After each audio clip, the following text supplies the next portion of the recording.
모든 사람에게는 각자가 살아가는 방식이 있습니다. 여러분은 어떤 방식으로 살아가고 계신가요? 아마 저는 아직은 잘 모를 것 같아요. 왜냐하면 오랜 시간 만나지 않았기 때문에 표시가 별로 안 나죠. 그런데 아마 여러분들이 오랜 시간 어려서부터 이렇게 교회에서 만나고 지금까지 오셨다면 각 사람들이 이런 방식으로 살아가는구나. 저 권사님은, 저 집사님은 이렇게 이렇게 살아가는 방식에 대해서 이야기를 할 수 있을 겁니다. 물론 이제 어떤 방식을 가지고 살아가고 있는지에 대해서 우리가 특별히 이야기하지 못할 수도 있습니다. 왜냐하면 나는 그런 어떤 방식들을 갖고 살아가고 있는데 자기 스스로는 그것이 내가 살아가고 있는 삶의 방식이라는 사실을 이제 인식하지 못하고 있기 때문이기도 합니다. 때로는 우리가 살아가는 삶을 보면 자동화되어 있는 것들이 있거든요.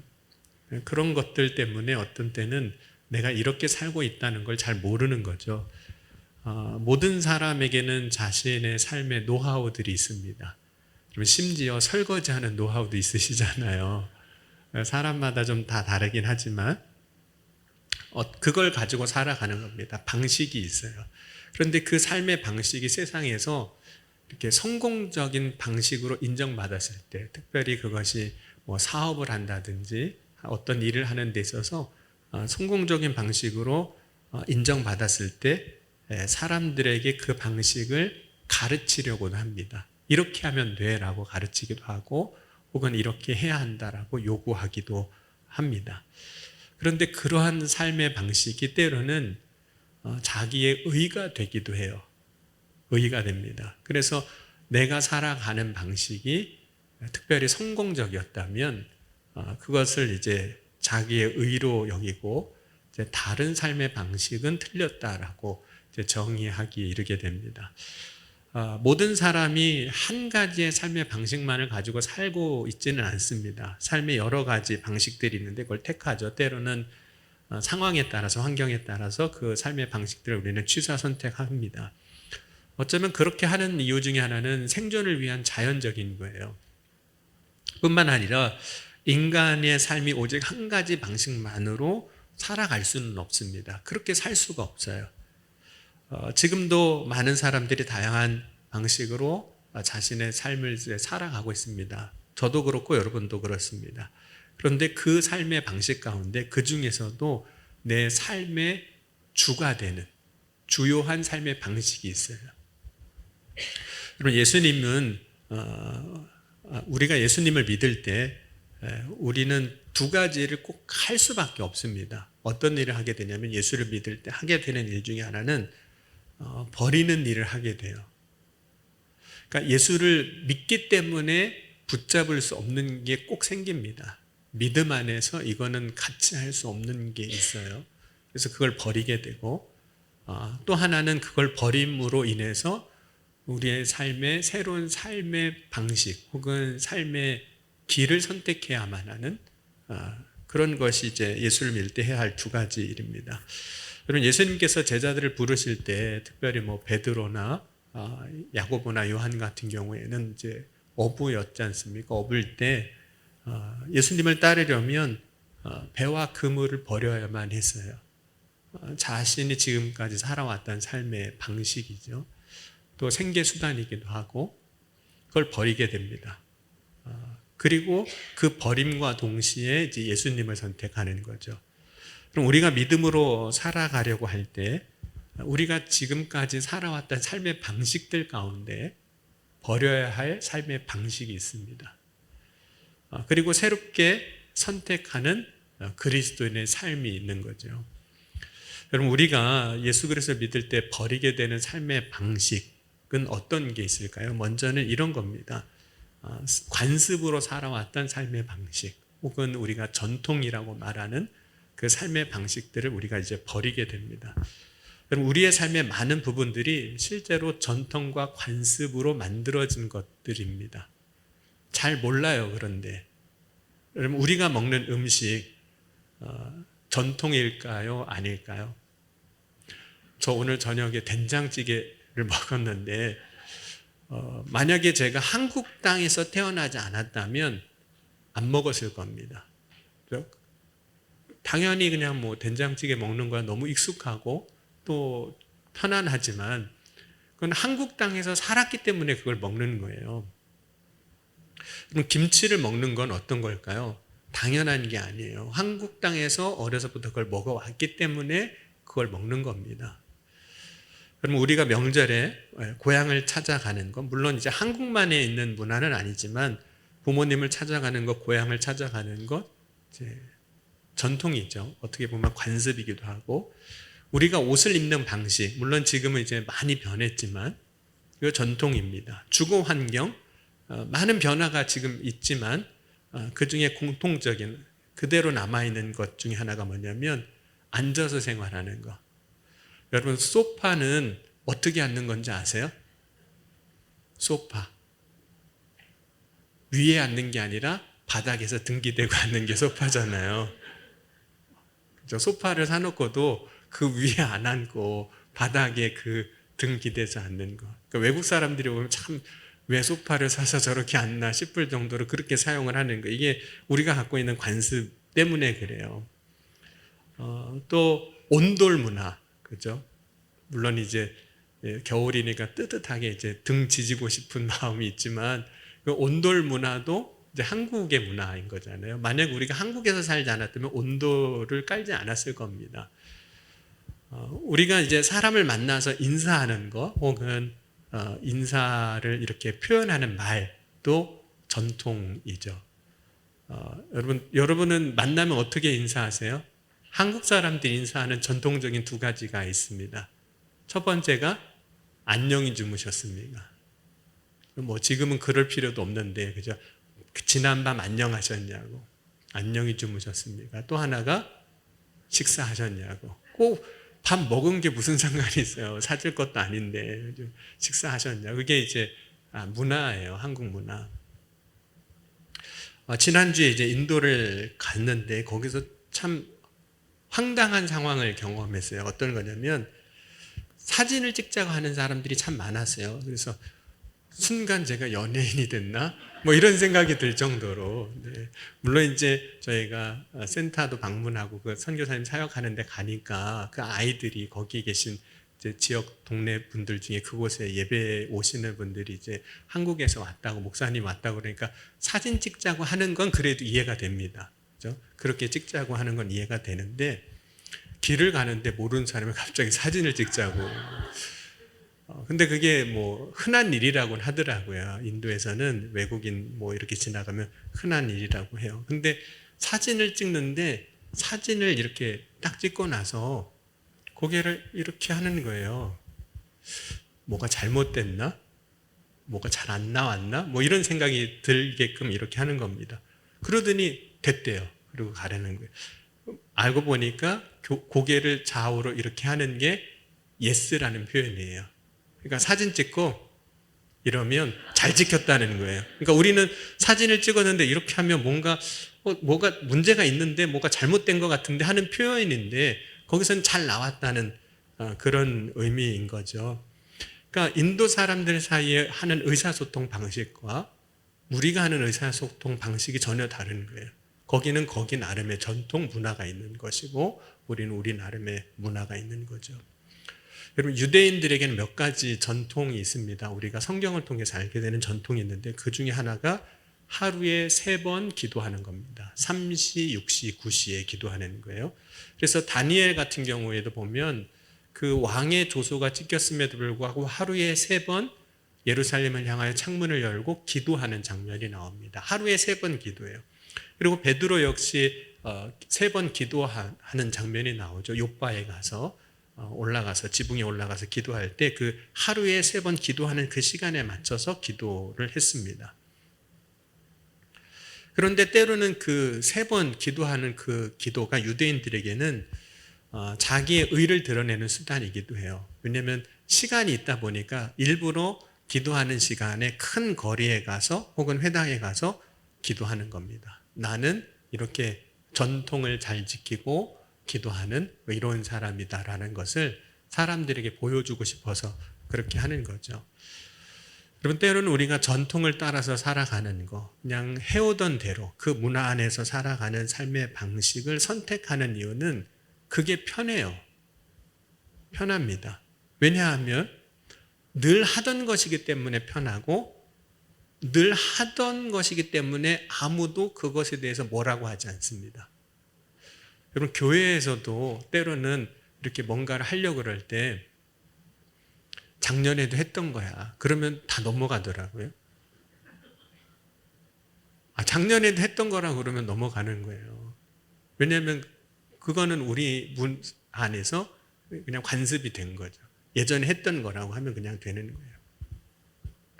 여러분, 예수님이 이제 십자가 고난당하시고 죽으신 후에 아리마대 사람 요셉의 무덤에 장사가 됩니다. 그때 이제 막달라 마리아를 비롯해서 예수님을 따랐던 여인들이 안식 후 첫날 새벽에 예수님의 무덤에 찾아갑니다. 그 이유는 예수님의 시체에 향품을 바르기 위해서 그렇게 간 거예요.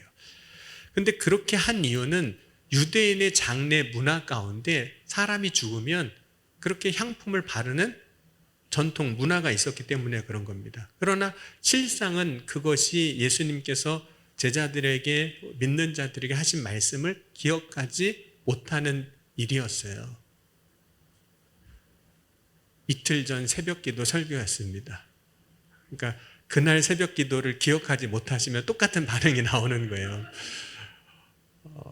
기억하지 못하는 거예요. 왜냐하면 예수님께서 베다니 나병 환자 시몬의 집에 계실 때 한 여인이 향유 옥합을 가져와서 그것을 깨고 예수님의 머리와 발에 바릅니다.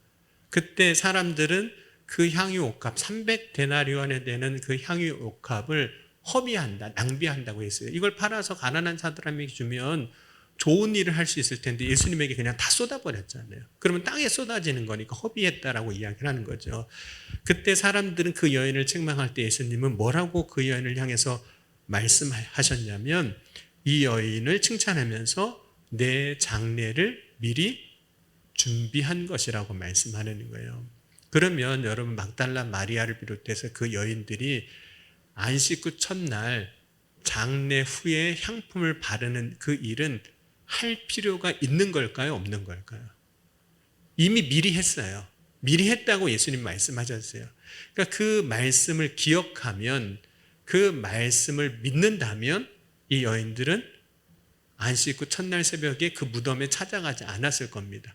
그럼에도 불구하고 그것을 찾아간 이유는 뭐냐면, 첫째는 말씀을 못 믿었기 때문이고 그 말씀을 기억하지도 못했기 때문이기도 하지만, 뭐 때문에 그렇게 한 걸까요? 원래 장례는 그렇게 하는 거야. 원래 장례는 유대인의 관습에는 그렇게 하는 거야. 관습을 따라서 한 거예요. 여러분, 오늘 우리도 그럴 수 있거든요. 우리가 하는 일 가운데 관습을 따라서 원래 했던 대로 하는 것일 수도 있어요. 근데 그것이 믿음이 아닐 수도 있어요. 하나님의 말씀과는 전혀 다른 것일 수도 있습니다. 그럼 우리가 살아가는 첫 번째 방식이 이제 관습대로, 해오던 대로 그냥 살아가는 게 있고, 또 하나 우리가 살아가는 삶의 방식 가운데 하나가 뭐냐면 세상의 흐름을 따라서 살아가는 거예요. 어떻게 보면 그것이 유행이라고도 할 수도 있고 풍류라고도 말할 수도 있습니다. 바람이 불면 바람이 부는 대로, 물이 흘러가면 흘러가는 대로 거기에 맞춰서 살아가는 것이 되는 거죠. 그러한 삶은 이렇게도 표현할 수 있습니다. 많은 사람들이 하는 것을 따라가는 거예요. 대중을 쫓아가는 거죠. 그런 사회적인 어떤 이슈와 사건에 대해서 사람들의 어떤 의견이 만들어지기도 합니다. 그것을 여론이라고도 해요. 요즘은 여론조사 전화가 워낙 많이 와가지고 안 받기도 하는데, 그 많은 사람들의 의견을 쫓아가는 것이 우리가 믿음 안에서 보면 때로는 굉장히 위험한 일이 될 수도 있다는 거죠. 그럼 한 여인이 사람들의 손에 끌려서 예수님 앞에 오게 됩니다. 이 여인은 어떤 사람이냐면 요한복음 8장에 보면 음행 중에서 현장에서 잡힌 여인이었어요. 이 사람이 물론 하나님 앞에 죄를 진 건 맞아요. 또 사람들 앞에서 죄를 진 건 맞습니다. 그런데 이 여인을 향한 사람들의 태도를 보면 어떤 태도를 취하고 있냐면 사람들이 하니까 쫓아하는 거예요. 그래서 이 여인을 향하여 어떤 사람이 정죄하니까 그 정죄하는 사람을 향해서 어떤 다른 사람도 똑같이 정죄를 하려고 했던 거죠. 그리고 그때 예수님이 말씀을 하실 때 사람들은 결국은 다 돌을 내려두고 도망갑니다. 그런데 한 사람이 도망가니까 다른 사람도 또 다 도망가요. 그러니까 사람이 하는 거를 쫓아가는 거예요. 그럼 빌라도가 이제 예수님을 이제 재판을 하게 됩니다. 근데 빌라도는 예수님을 이렇게 신문하다 보니까 예수님에게는 죄가 없다는 것을 알았습니다. 무죄한 것을 알았어요. 그런데 그럼에도 불구하고 빌라도는 다른 선택을 합니다. 우리가 한번 찾아보겠습니다. 누가복음 23장 20절에서 25절입니다. 누가복음 23장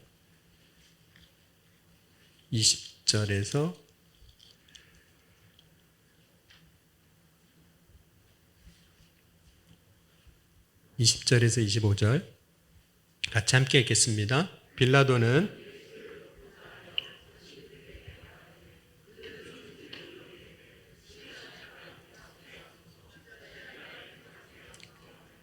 빌라도가 세 번째 말하되 이 사람이 무슨 악한 일을 하였느냐 나는 그에게서 죽일 죄를 찾지 못하였나니 때려서 놓으리라 하니 그들이 큰 소리로 재촉하여 십자가에 못 박기를 구하니 그들의 소리가 이긴지라.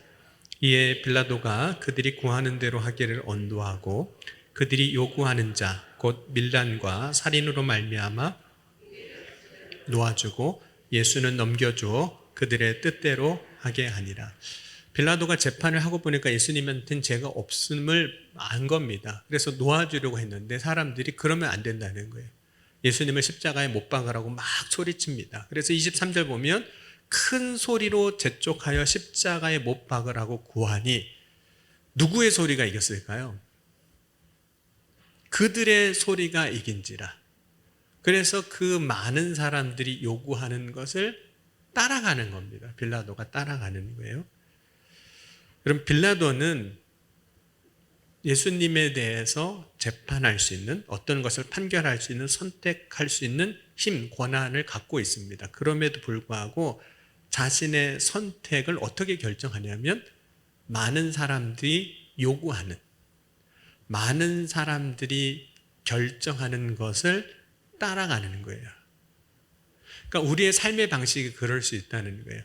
여러분 낯선 곳에 갔는데 맛집은 잘 모르겠어요. 그런데 어떤 집에 갔더니 두 집이 있는데 한쪽 집은 식당에 줄이 안 서 있고 한쪽 집은 줄이 많이 서 있습니다. 여러분 같으면 어디 가서 줄 서서 먹으시겠어요? 어디에서 식사하시겠어요?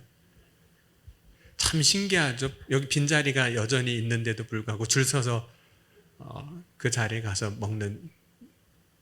그래서 거기서 기다리는 거예요. 그러니까 많은 사람이 있다, 많은 사람들이 이야기한다라는 것을 때로는 우리를 어떤 식으로 받아들이냐면 그게 맞는 것 같아. 그럴 때도 있어요. 그러면 성공하잖아요. 실패하지는 않잖아요.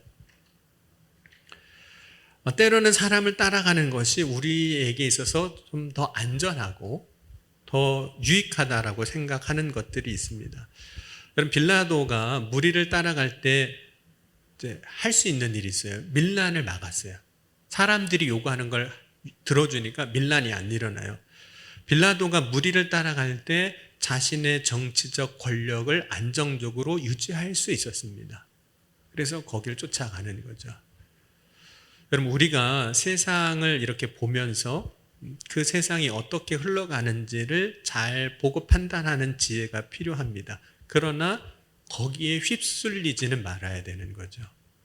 여러분 때로는 믿음이라는 것이 세상의 흐름을 거슬러 올라가야 하는 때가 있습니다. 많은 사람들은 그리로 가요.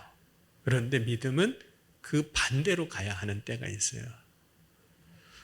물론 무조건 세상에 대하여 저항해야 한다 그런 의미는 아닙니다. 믿음 안에서 우리가 타협하지 못할 것들이 있어요. 그것에 대해서 우리가 믿음을 지켜야 한다는 겁니다. 여러분, 그리스도인이 세상의 빛이잖아요. 처음 듣는 얘기는 아니시죠? 네. 저와 여러분이 세상의 빛이 되어야 하는데, 그리스도인이 세상의 빛을 어떻게 낼까? 이번 지방회 때, 추도 예배 때 목사님이 이 부분에 대해서 이제 설교하시는 게 굉장히 인상 깊었어요.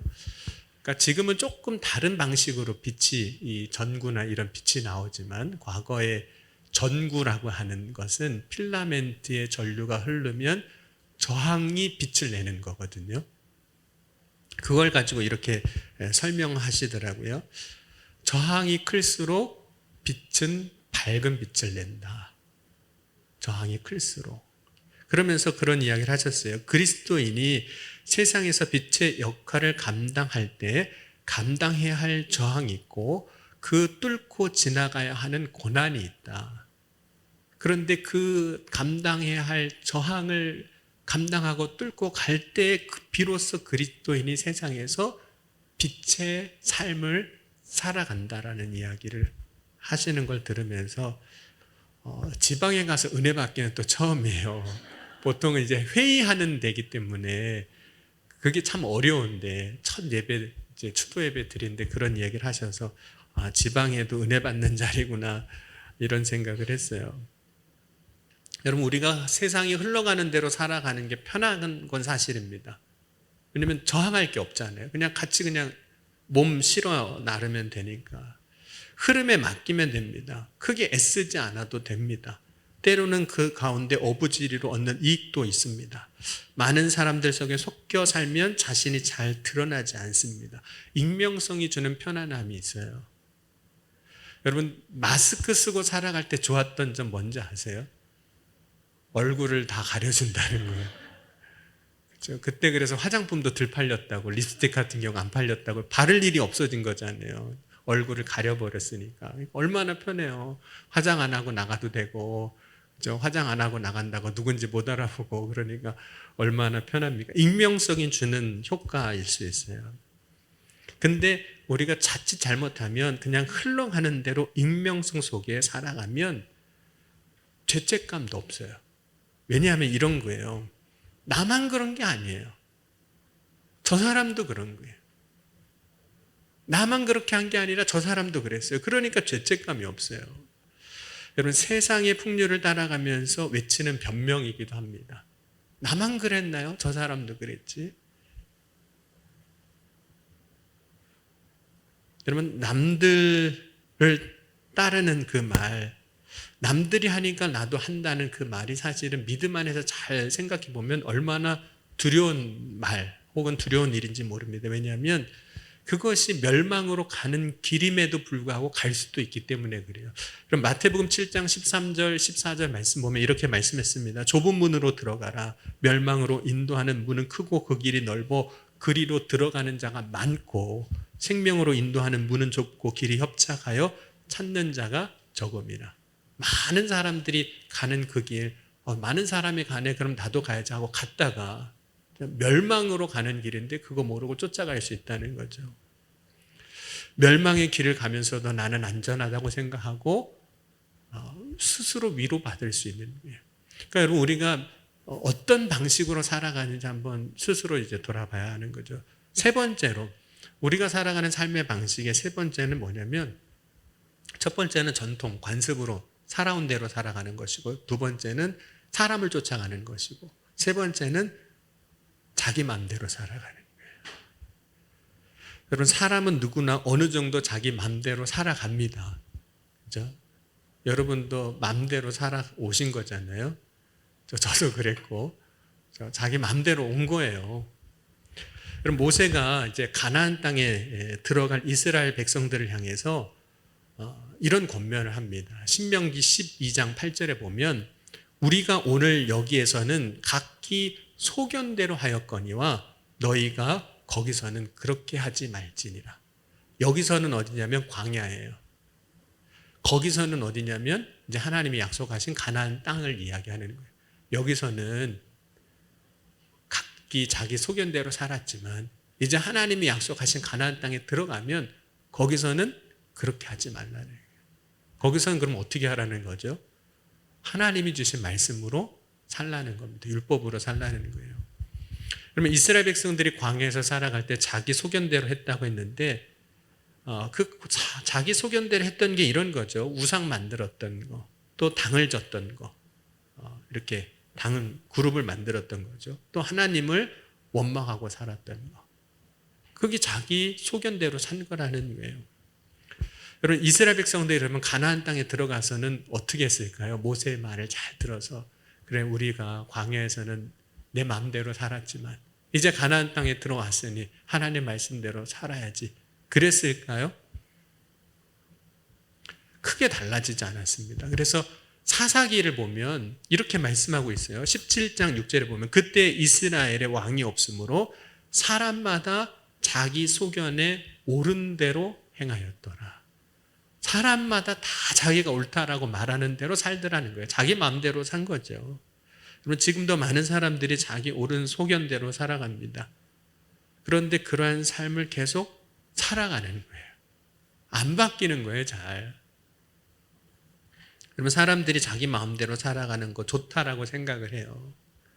그렇죠? 그래서 여러 번 말씀드렸지만 참 목회자로서, 담임 목사로서 듣기 좋은 말이기도 하지만 두려운 말이 하나 있어요. 이게 뭔지 아세요? 목사님 마음대로 하세요. 이게 제일 한편으로는 듣기 좋아요. 목사님 마음대로 하세요. 그런데 한편으로는 정말 제가 그렇게 할까 봐 두렵기도 해요. 내 마음대로 할까 봐 두렵기도 해요. 예수님께서 베드로에게 요한복음 21장에 보면 이렇게 말씀하십니다. 내가 젊어서는 스스로 띠띠고 원하는 곳으로 다녔거니와 늙어서는 내 팔을 벌리리니 남이 내게 띠띠우고 원하지 아니하는 곳으로 데려가리라. 젊었을 때는 네가 원하는 대로 살았지만 늙어서는 남이 내게 띠띠우고 내가 원하지 아니하는 곳으로 데려가리라.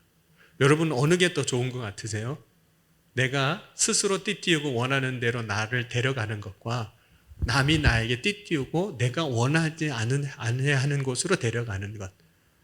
1번이 좋으세요? 2번이 좋으세요? 대답은 좀 해보세요. 네. 1번이든 2번이든. 네. 원하는 대로 되지 않으리라 하신 거거든요. 그것이 뭐 억압받는 삶이라든지 그런 이야기를 하는 건 아니에요. 그것은 영적으로 보면 주님 앞에 붙잡힌 삶을 살게 되리라는 거예요. 하나님의 손에 붙들린 삶을 살게 된다는 거죠. 여러분, 우리가 믿음으로 살 때 복이 무엇이냐면 주님의 손에 내 삶이 붙들리는 거예요. 주님의 손에 붙들려 사는 것이 처음에는 구속당하는 것 같고 갑갑하고 뭐 어떻게 할 바를 모르지만 주님의 손에 붙들려 사는 것이 가장 안전한 삶인 겁니다. 그게 안전한 거예요. 여러분, 사람이 살아가는 네 번째 삶의 방식. 첫 번째는 전통대로, 관습대로, 살아온 대로. 두 번째는 사람을 따라서. 세 번째는 자기 마음대로. 네 번째는 유혹을 따라 죄를 지으며. 이것이 사람이 살아가는 삶의 방식이에요. 그러면 실제로 우리가 욕심을 따라 사는 때가 있습니다. 먹는 거, 입는 거, 원하는 것을 가지는 거. 욕심을 따라 살아가는 거죠. 더 많이 가지려고 하는 거 욕심입니다. 그러면 예수님을 따르겠다고 했지만 재물이 많은 거로 인해서 근심해서 돌아갔던 어떤 그 사람, 결국은 재물의 욕심을 못 놓은 거잖아요. 거지 나사로 이야기에 등장하는 부자의 삶을 보면 자신이 먹고도 남는 그 많은 재산이 있음에도 불구하고 자기 문 앞에, 자기 집 문 앞에 있는 그 나사로를 전혀 돌보지 않는 그런 모습을 봅니다. 욕심이에요. 욕심으로 사는 거예요. 주님 앞에 자신의 모든 것을 은혜 받고 바치겠다고 했지만 그 중에 얼마를 감추었던 아나니아와 삽비라 부부의 모습도 결국은 그 재물의 욕심 때문에 그런 거죠. 여러분 에베소서 4장 22절 23절 말씀에 진리가 예수 안에 있는 것 같이 너희가 참으로 그에게서 듣고 또한 그 안에서 가르침을 받을진대 너희는 유혹의 욕심을 따라 썩어져 가는 구습을 따르는 옛사람을 벗어버리고 오직 예수 그리스도 안에서 새 사람을 입으라 그랬습니다. 그런데 막상 여러분 우리가 욕심을 따라 살지 않는 게 그렇게 쉽지는 않아요. 그죠? 이따가 예배 마치고 야식 안 먹는 거 굳이 안 먹어도 되는데 그죠? 욕심으로 어떤 때 먹죠. 여러분 아담과 하와가 선악과를 먹었지 않습니까? 근데 그들에게 먹을 것이 없어서 선악과를 먹은 걸까요? 에덴 동산에서. 하나님은 이미 에덴 동산에 그들이 먹고도 남을 풍족한 것을 다 주셨습니다. 다 아무거나 먹을 수 있게 하셨어요. 그러니까 배고픈 게 아니에요. 부족한 게 아니에요. 부족함이 없음에도 불구하고 배고픔이 없음에도 불구하고 그들이 그것을 먹게 된 이유를 보면 물론 이제 뱀의 유혹도 있었지만 그것을 보았을 때 먹음직도 하고 보암직도 하고 지혜롭게 할 만큼 탐스러운지라 욕심을 따라 먹은 거예요. 욕심을 따라 먹은 거예요. 그것이 결국은 이제 죄를 따라 산 거죠. 그럼 우리가 살아가는 삶의 방식 가운데 하나가 죄를 따라 살아가는 거예요. 근데 여러분 죄를 따라 살아가는 이유가 있습니다. 죄에는 항상 있는 것이 있어요. 죄와 함께 있는 것이 있는데 그것이 즐거움이라는 거예요. 그것을 이제 다르게 이야기하면 쾌락이라고 말할 수도 있는 거죠. 여러분 죄가 동시에 고통이라면 안 선택할 겁니다. 안 잡을 거예요. 그러나 거기에는 즐거움이 있으니까 쾌락이 있으니까 그 죄를 쫓아가는 거죠. 여러분 우리가 살아가는 삶의 방식들이 있습니다. 그런데 그것을 버리고 정말 예수를 믿는 사람이라면 선택해야 할 삶의 방식이 있는데 그것이 바로 믿음이에요. 믿음으로 사는 거예요.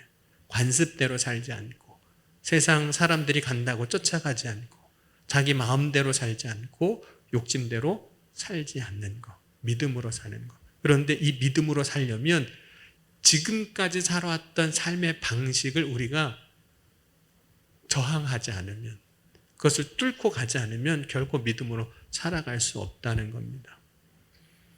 그럼 믿음으로 산다는 것은 하나님이 주신 은혜로 살아갈 것을 우리가 선택하는 거거든요. 그런데 이 선택에 어떤 게 필요하면 우리의 의지가 필요합니다. 의지적인 문제이기도 해요.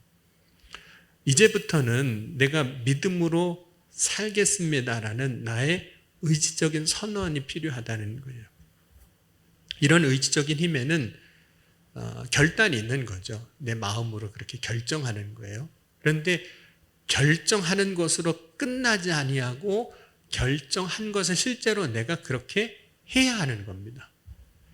마음으로 정하고 그것을 행할 때 실제로 우리의 삶에는 이제 변화가 있는 거죠. 그럼 우리가 새로운 삶의 방식을 선택할 때 믿음으로 살아가고자 할 때 때로는 힘들고 어려운 일이 분명히 있을 겁니다. 그런데 그때 분명한 것은 성령께서 우리가 그 삶의 방식을 선택하고 나아갈 때 도와주실 겁니다. 그렇게 할 수 있도록 도와주실 거예요. 그렇게 하는 삶의 은혜를 체험하게 하셔서 이 선택이 이 믿음의 길이 결코 틀린 길이 아니구나. 우리의 삶에 확신을 주시는 은혜를 허락하여 주실 줄 믿습니다. 그럼 우리가 믿음으로 사는 거 결코 쉽지 않을 겁니다. 그러나 믿음으로 사는 삶의 방향을 정하고 지금껏 살아왔던 삶의 방식을 버리고 떠나 하나님이 기뻐하시는 저와 여러분의 삶이 되어질 수 있기를 주의 이름으로 간절히 축원합니다. 그 믿음 안에서 역사하시는 하나님의 영광을 분명히 보게 하여 주실 줄 믿습니다. 그리고 그 은혜를 우리의 입술로 고백하게 하여 주실 줄 믿습니다. 우리 함께 찬양하시고 기도하겠습니다.